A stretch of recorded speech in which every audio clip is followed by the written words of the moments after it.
انسان پہاڑ سے گر کر سنبھل سکتا ہے، لیکن نظروں سے گر کر سنبھلنا ممکن نہیں۔ یاد رکھو، خوش اخلاقی پر کچھ خرچ نہیں ہوتا۔ میٹھی زبان بے شمار دشمنوں سے بچا لیتی ہے۔ خاموش رہو یا ایسی بات کہو جو خاموشی سے بہتر ہو۔ سادہ زندگی گزارنا ایمان کا ایک حصہ ہے۔ ہم دنیا کے لیے نہیں بلکہ آخرت کے لیے پیدا کیے گئے ہیں۔ جو شخص انتقام کے طریقوں پر غور کرتا ہے، اس کے زخم ہمیشہ ہرے رہتے ہیں۔ انسانوں میں سب سے اچھا انسان وہ ہے جو اخلاق میں سب سے اچھا ہو۔ دنیا کی محبت تمام برائیوں کی جڑ ہے۔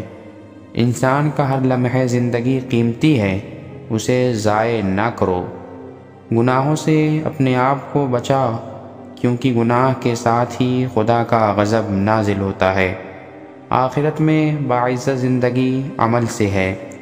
موت اٹل ہے، مرنے سے پہلے اعمال کا محاسبہ کر لو۔ اہل بصیرت کے لیے موت سے زیادہ کوئی عبرتناک شے نہیں۔